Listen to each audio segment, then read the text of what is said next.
Hello and welcome to another trailer reaction here on Push Your Glasses Up by Mikey. And I know I've kind of been away for a little while, but my job got more hours, so I have not had as much time and energy to do trailer reactions, even though there's been some big ones lately. But hey, I'm back. There's the Ninja Turtles Mutant Mayhem trailer.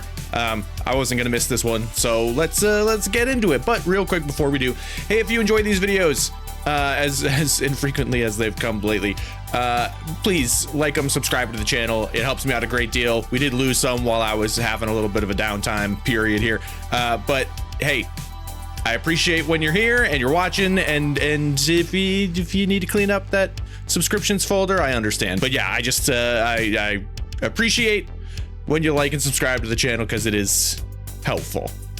Let's watch this Ninja Turtles trailer. Trailer before the trailer. Always have it now. Boys, where have you been? There's Jackie Chan. We're just running errands. That's it? Look, we're really sorry, Splinter. Some of the guys wanted to get pizza and I tried to talk them out of it. You ratted us out. Hey, don't use that word that way. I mean, it's 2023. Sorry, Dad. Everything about that is so good. Hey, guys, if we weren't monsters that were shunned by society and we could do what we wanted, what would you guys do? Go to high school. Maybe get a girlfriend. Can you imagine that? Not likely. This is insane. Turtle, mutant, karate teens. I want to know everything about you. Our dad is definitely not a giant rat. That makes me feel like he's a rat. Police are baffled by the recent crime wave led by a superfly. Nobody's ever seen his face. Why? Because he kills everyone who does. Cool. No, not cool. A bit cool. Can I kick it? We pick out Superfly. I'm so pumped for this. Oh, I love these drawings. Making a deal tonight under the Brooklyn Bridge. Can I kick? Whoa. Kick. What the? Y'all some little tortoises, huh? I can't believe there are other mutants. You wanna roll with us? Humans are never gonna like us. So we gonna let the mutants rule the earth. Peoples, they got to go. Okay, sort of a twist. Paul Rudd's Mondo Gecko is very good. We gotta try. 6 in the morning, police at my door. Cube referencing Cube. My son, Michelangelo, you have heart. Donatello, This is- you have wisdom. Raphael, This is what it's all you have about. bravery. And Leonardo, honor. Enough talk! I dream about fighting every night. You've got a rage problem, right? Snap. It's not a problem! Man, the Spider-Verse's influence is big on this movie, but like, good.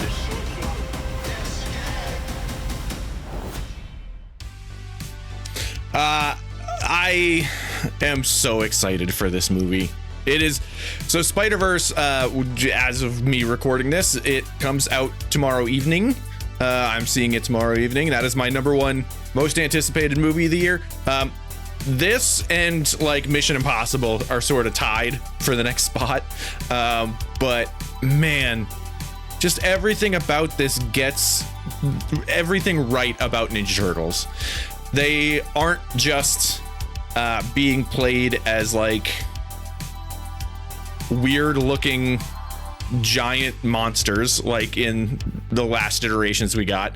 This is a lot of energy that is like, you know, modern youth energy, but there's a lot in here that actually like catches the like 90 movie really well, which is just like there's a lot of heart in the part where Splinter's describing them, which I assume is a part when they're feeling low and they need a little inspiration, and Splinter actually tells them like, hey, this is why you're good at what you do, is because each of these traits that you carry, and I'll get into all of this soon enough, the baddies here, because the Paul Rudd Mondo Gecko especially is just fantastic.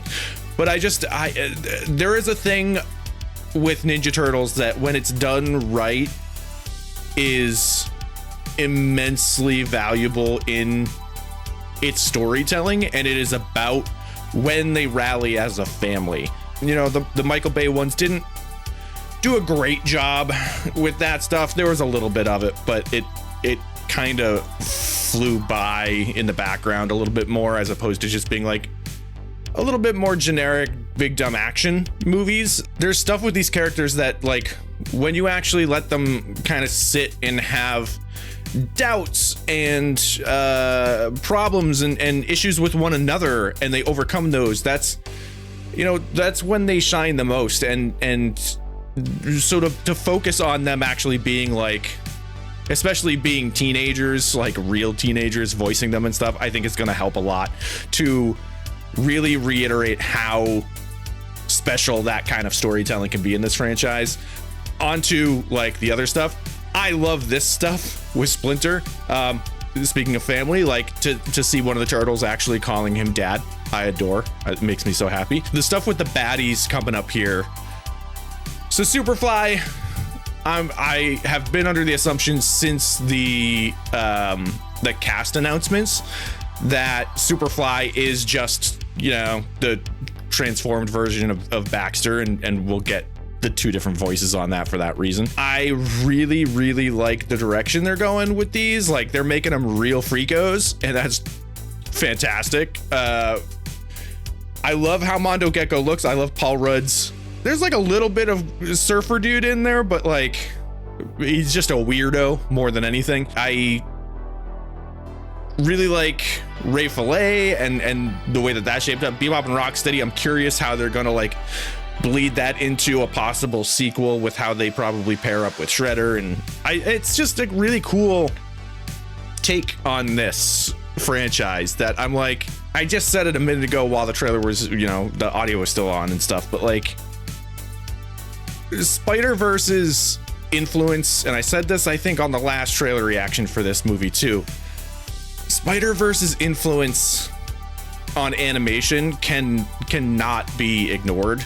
You know, we're seeing it in other Lord and Miller movies like Mitchell's versus the Machines and stuff, but we're also seeing it in movies like the new Puss in Boots movie and this, and it's so exciting to have these different major, even Puss in Boots, because it's part of like the Shrek lineage and stuff, like pretty major IPs experimenting with stuff this way, because I think if you didn't, everything would be trapped in that we need to make everything as realistic as possible and sort of not take away from the artfulness of it, but take away from the painterly aspects of it, and everything starts to look like Frozen, right? Which is fine, like those are stunning movies, but like not everything has to be ultra real. And I really appreciate the design and aesthetic of this movie,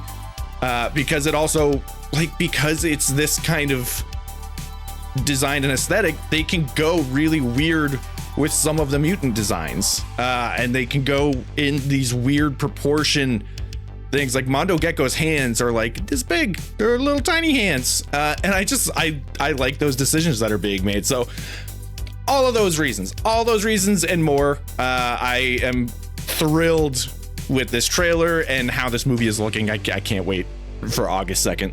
I'm just so excited for it. Anyway, let me know how you feel about this movie, how it looks so far, and until next time, bye.